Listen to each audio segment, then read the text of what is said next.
We got some huge Xbox news to go over. Sarah Bond now confirms Xbox's future plans for hardware, so all the speculation can now be put aside.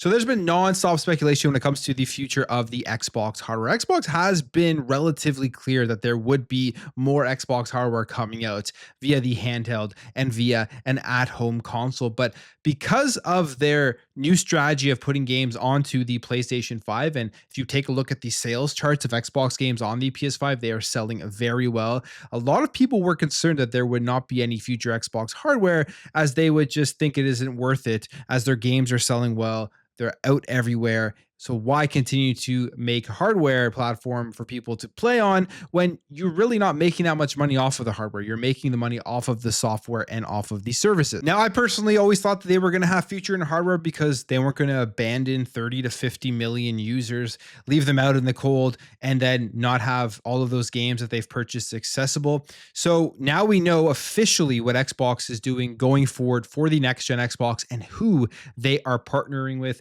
It all sounds like pretty exciting stuff, and I hope that the vision that they do have comes to fruition. And from what I'm thinking they are going to do with opening up this platform and opening up the Xbox hardware to more places to play games, to be able to download them, to be able to access, that has me extremely, extremely excited. Sarah Bond put out a new video here on the Xbox YouTube channel. So this is directly from her mouth. This is no more speculation from insiders, journalists, anything like that. This is her here confirming that the next gen Xbox has an AMD chip inside it. They are partnering with them, and it is not locked to a single store. This is her exact quote here. I will read through this because I find it interesting as to what we can expect here for the future of Xbox. She says, at Xbox, our vision is for you to play the games you want with the people you want, anywhere you want. That's why we're investing in our next generation hardware lineup across console, handheld, PC, cloud, and accessories. So right there, she says it. Console, so you're going to get an at-home console of some sort coming out. I believe that's coming directly from Xbox themselves, but I also do believe there will be third-party manufacturers who will have that Xbox operating system licensed to them, and then they'll be able to create that box where you're going to get access to Steam, you're going to get access to your Xbox ecosystem, and you're just going to have a choice of the power you want from your at-home console. Handheld, which we've already seen from the ROG Xbox Ally, that is the first version of an Xbox handheld that we are getting. Are they going to be making an in-house one? We've seen reports that it has been essentially canceled, but from this video, it does sound like that there still could be plans in the works. Obviously, PC is going to be an option, cloud as well. And then clearly their accessories are going to keep coming up because they have, for a lot of people, the best controller on the market. They sell very well, specifically on the console and on PC. So they're going to be doing a lot there, and we'll still get tons of those great special edition Xbox controllers if you're somebody who does like collecting those. Now, she continues on here and says, I'm thrilled to share we've established a strategic multi-year partnership with AMD to co-engineer silicon across the portfolio of devices, including our next generation Xbox consoles in your living room and in your hands. Together with AMD, we're advancing the state of art in gaming silicon to deliver the next generation of graphics innovation to unlock a deeper level of visual quality and immersive gameplay and player experiences enhanced with the power of AI. So she does mention AI in there. I'm sure people will be scrutinizing that, as a lot of people don't want anything to do with AI in any form of gaming, whether that is in the chip itself or whether that is in the actual development of these games. Continues here and says, all while maintaining compatibility with your existing library of Xbox games.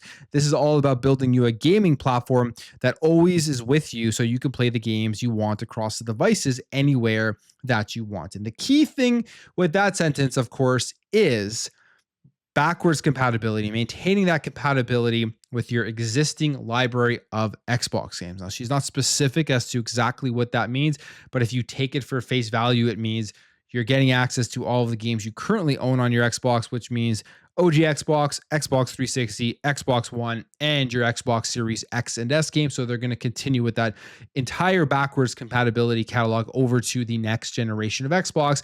Well, I believe adding access to things like Steam. So you're just going to have the ability to literally play anything across all of the PC and Xbox console ecosystem. And you could also argue you're going to have the ability to play pretty much anything on the PlayStation ecosystem, as all of their first party games are going to be available via the PC launchers like Steam.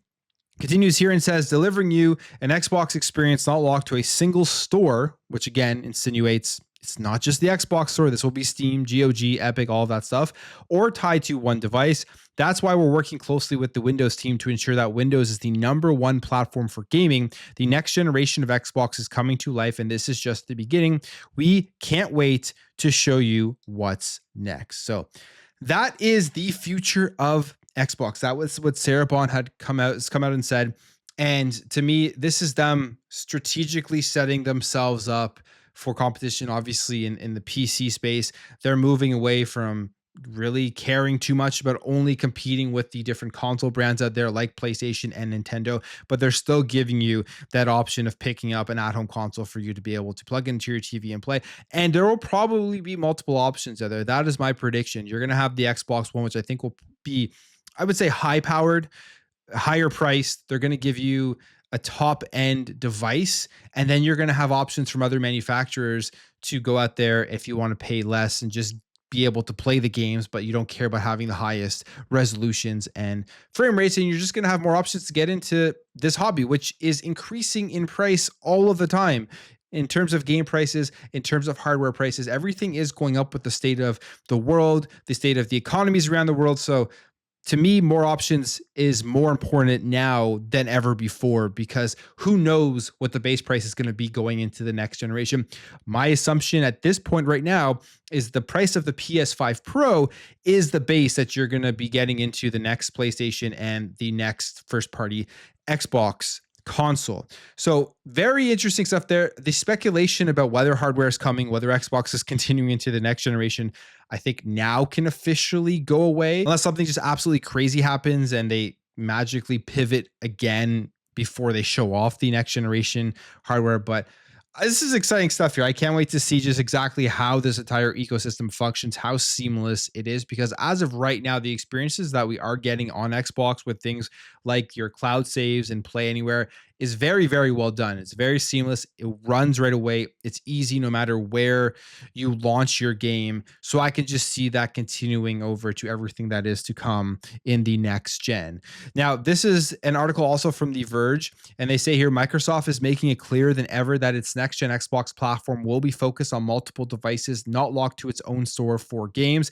And this is all about building gaming platform that's always you, so you can play the games you want across devices anywhere you want, delivering you the Xbox experience, not locked to a single store. And this is why they are working closely with the Windows team. And to me, that is a very bold position for Xbox, because you would think they're making all of their money through the Xbox store, but they know that Windows is kind of the big bread and butter moneymaker for Microsoft. And as long as you're on Xbox on a Windows device, you're still in their ecosystem.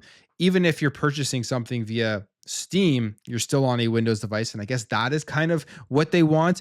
Their end goal, of course, would be Game Pass, to be in the subscription and to buy through the Microsoft Store all of your games. But I'm sure they're sitting back and they know that it's going to be almost impossible to ever take on Steam as the main PC launcher. So why not work together with them and give Steam on Xbox devices so people are still staying within the Xbox ecosystem, and then utilizing Steam for that catalog that they have on Steam, as well as potentially getting into the Xbox ecosystem. I don't really see people who don't have any ties to Xbox at all picking up an Xbox device if they only play on Steam.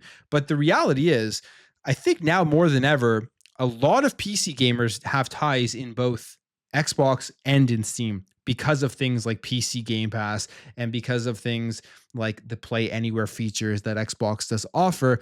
So I think that they're going to be trying to reach out to more people on the PC side who weren't fully invested in Xbox to try to get them invested more into that side when it comes to playing games on PC, which I think is a very good strategy, because Play Anywhere to me is a big game changer. It's a massive game changer. If you're looking at picking up a game on Steam, but you also have a console connected to your TV, and you know that if you were to buy it via Xbox, you can play it on both seamlessly. Just buy the game once and have your saves everywhere. I think that would be a very big selling feature for a lot of people out there who do have multiple devices. And I think that's kind of what they're setting themselves up to do. So this is, to me, the beginning here of the next gen, basically, where they are announcing this stuff is coming. We're going to be hearing more about this. Could we see an announcement at the Game Awards this year, like we did with the Xbox Series X, where they surprised everybody and announced there? I have a feeling they're setting that up potentially, as we are now in June. We're going to get to December for the Game Awards, and they will have more information, I believe, on what is to come. Either that or early next year with their own direct and everything, where they do talk about the next gen Xbox consoles. I can't wait to see just what they do in terms of the actual hardware, the one that they make, and if they are going to expand out. I also am excited to see how they do the OS and how they license that out, because I already have said the ROG Xbox Ally handheld isn't going to be the only handheld you're going to get that updated Xbox OS on. They are going to have the ability to put this onto other handhelds, which will have a lot of people interested in it, especially if tests come out and benchmarks come out and your gaming experiences are just significantly better with this OS that is using less resources, doesn't have all of the Windows bloat stuff that you don't need to play games. I think you'll see a lot of people picking that one up as well. So exciting stuff here. I would love to know all your thoughts on this. And do you think people are still going to be out there questioning whether Xbox is going to be providing hardware going into the next generation? I'll end it there. If you did enjoy this video, hit that thumbs up. If you are new here, hit that subscribe, and I'll catch you guys in the next video.